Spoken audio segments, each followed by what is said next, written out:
Speculation on CM Punk's non-compete clause now that he has been fired by AEW. Details now, plus Kevin Nash, WWE Hall of Famer, believes that CM Punk needs mental help after his termination from All Elite Wrestling. Will reveal to you what Nash said on his podcast. Brian Danielson influence in AEW is reportedly growing significantly and has done over the last 6 weeks. An update on what All Elite Wrestling has told Warner Bros. Discovery about the brand split between Dynamite and Collision. Kevin Kelly's run with New Japan Pro Wrestling seemingly is about to come to an end. Nick Aldis gives an update on his WWE status, and the best friends reveal a scrapped entrance that was planned at one point for AEW All In at London's Wembley Stadium.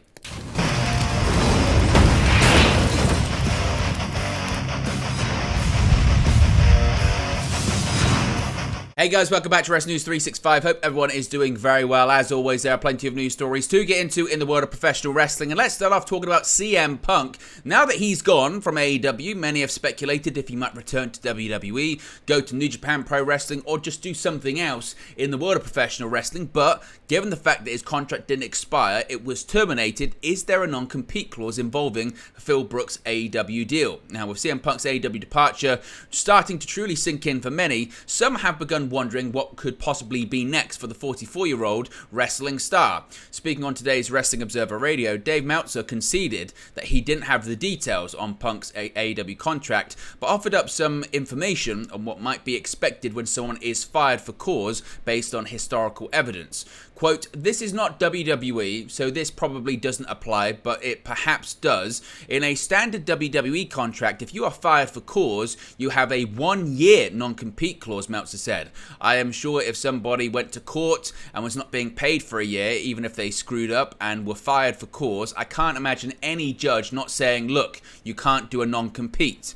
Meltzer then said he's under the assumption that Punk will be a free agent moving forward, while co-host Brian Alvarez pushed back against Meltzer's argument, stating that the non-competes exist in a variety of different industries and are widely accepted as legally valid. In response, Meltzer said judges are continuing to push back against non-compete clauses all the time. In the end, Meltzer felt a year-long non-compete clause would not hold up in court, while Alvarez disagreed.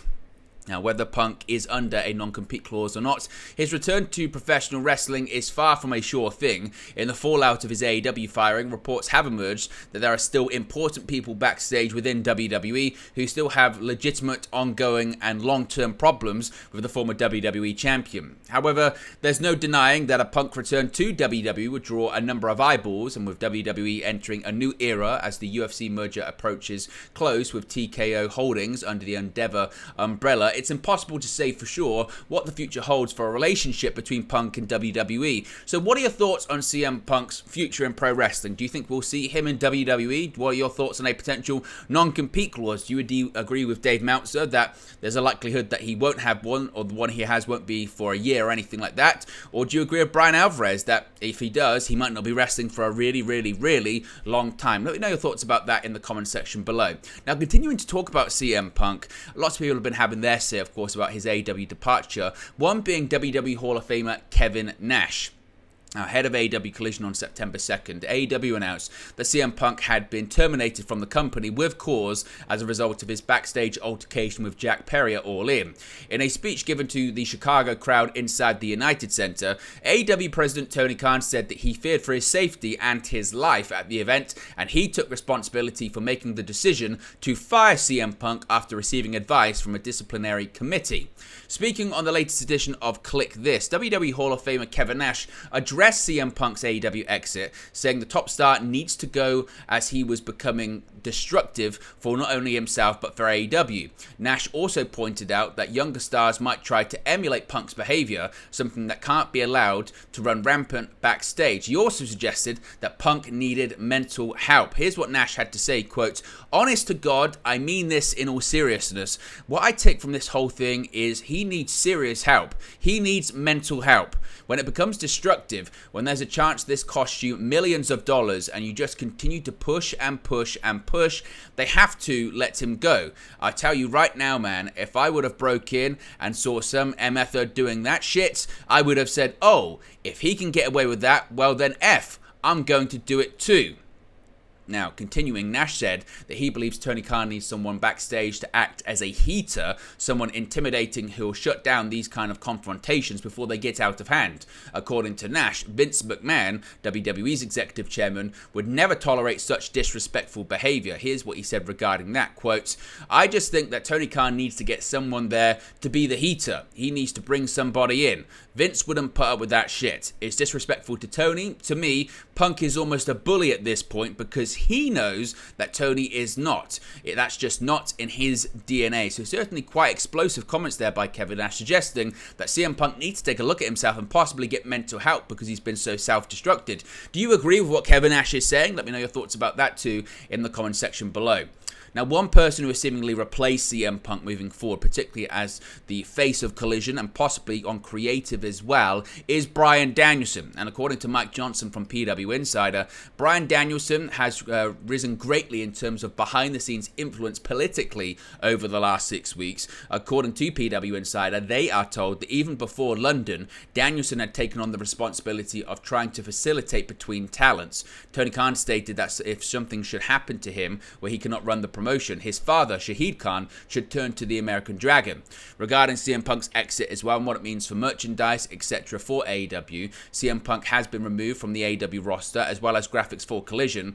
PW Insider have also been told that CM Punk related AEW merchandise will be pulled from ProWrestlingTees.com very soon as well. So Bryan Danielson's influence growing greatly in AEW. What do you think this means for his future, and what do you think it means about how high he will rise up the ranks creatively and politically in the company as well? Let me know your thoughts about that too.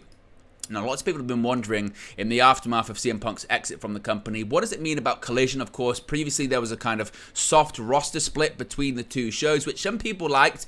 The main reason was to keep people separate from each other that had issues. And the question is now that Punk's gone, what's going to happen regarding Collision? What's going to happen regarding this sort of soft roster split? Of course, AEW is about to undergo some reshuffling in the wake of CM Punk's dismissal over the weekend before All Out. In particular, AEW Collision is facing quite a few changes, considering the Saturday night show was largely built around Punk as its centerpiece and featured a soft brand roster split of sorts with AEW Dynamite.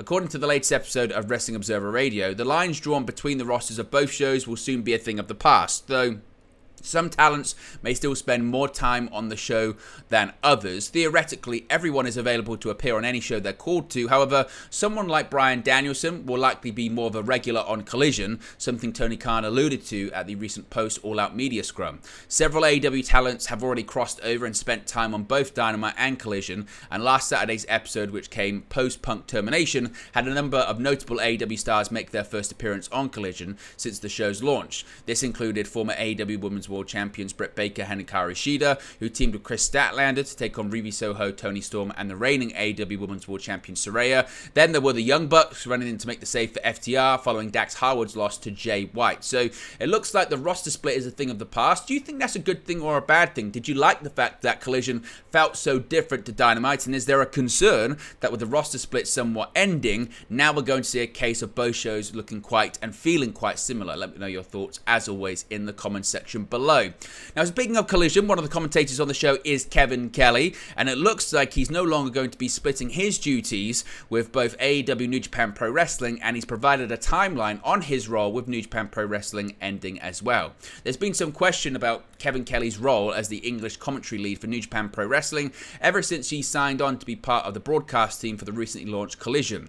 Early on, Kelly claimed that his new AEW duties wouldn't affect his role with New Japan, and that a temporary fill-in, which came in the form of Ring of Honor commentator Ian Riccaboni, would sit in his AEW chair when he was called away by New Japan due to scheduling conflicts. Kelly was absent from Collision during this year's New Japan G1 Climax, but has since returned to AEW programming following the tournament's conclusion. However, it appears Kelly's time with New Japan is slowly coming to an official end. When asked on the platform formerly known as Twitter whether he was leaving New Japan in the future, Kelly was blunt in his response that his time with the Japanese promotion is short and he was leaving it in New Japan's hands to relay that information to fans. Quote, "I am at some point soon, but I'll leave it to New Japan to announce it or not," he writes. "I plan on calling Destruction in Raikage and Wrestle Kingdom to New Year Dash." Kelly provided no details as to whether or not his contract was simply coming to an end with New Japan, or even if this was a mutual parting of the ways due to a new commitment to AEW stateside. But what is certain is that Kelly still factors into New Japan's English commentary team, at least in a limited capacity in the months ahead. Of course, we'll wait for any confirmation from New Japan. If we get it, we'll let you know in a future video. Let's switch gears here and talk about WWE. Nick Aldis, of course, he's been working backstage as a producer in recent weeks for World Wrestling Entertainment, and he's revealed more details of his current arrangement with WWE following his departure from the NWA in July of this year. Well, actually, it was Impact Wrestling then, prior to the NWA. As previously reported, Aldis is working as a producer in WWE, although he hasn't ruled out a return to the wrestling ring in the future. Speaking on his current arrangement on Insight with Chris Van Vliet, Aldis provided further details about his deal, saying, quote, "It's all very much a handshake situation at the moment.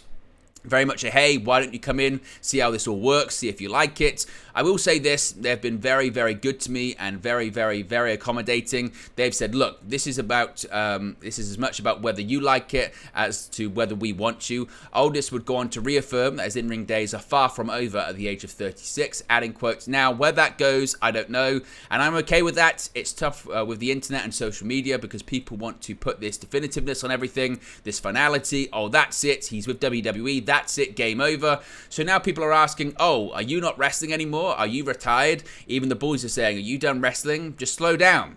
Van Vliet would mention that there were hints at a possible retirement for Aldis, including the reality of a back injury, pulling out of scheduled dates, and now the new role in WWE where he's shadowing producers. Aldis would consider all of these signs before replying, quote, "The timing of that, I can accept and concede that. It looked like I was retiring, and I knew that even when I did it.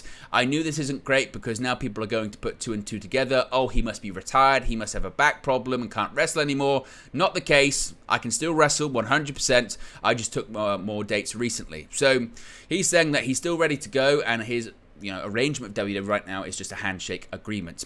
Finally, the Best Friends, they've revealed a scrapped entrance plan for AEW All In. Of course, they were in the Stadium Stampede match. Scrap plans for Chuck Taylor and Trent Barretta's entrance at AEW All In London have now been revealed. The Best Friends were in action during the Stadium Stampede match on August 27, teaming with Orange Cassidy, Eddie Kingston, and Penta El Zero Miedo to defeat Jon Moxley, Wheeler Yuta, Claudio Castagnoli, Santana, and Ortiz. During the match, Trent's mum, Sue, drove her minivan into the arena and delivered her son's team with a cookie tray to use as a weapon. During the media scrum at StarCast, Trent and Chuck revealed that Sue was originally going to drive them to the ring before AEW decided to use pyro for their entrance instead. The Best Friends noted, starting with Chuck, "Our entrance, I don't want to get too inside, but we didn't know when Sue would come out. Maybe she would drive us to the ring, maybe she would come out at the end. We decided she should come out in the middle. They changed our entrance the night before." Trent said it was going to be Sue taking us. Chuck said, "Orange got a text message from production telling him, we have a bunch of fireworks for you." In a text message, it was, "When you guys do this, raise your arms. We're going to blow the roof of Wembley off." What a last minute thing to spend that much money on fireworks. But again, it certainly worked out in the end, didn't it? Orange Cassidy, meanwhile, just a week later, dropped his AEW International Championship to Jon Moxley at All Out. But there you go, guys. It's the latest pro wrestling news for you. Be sure to smash the like on the like button. Be sure to subscribe, bottom right-hand corner. As always, let me know your thoughts in the comment section below, and I'll speak to you again very, very soon. Hey guys, thank you for watching, listening, streaming, or however you come across this video today. Be sure to click on the video on the right there to watch our next video, or click the bottom there to subscribe, or the bottom right hand corner. Thank you very much, and I'll speak to you again very soon.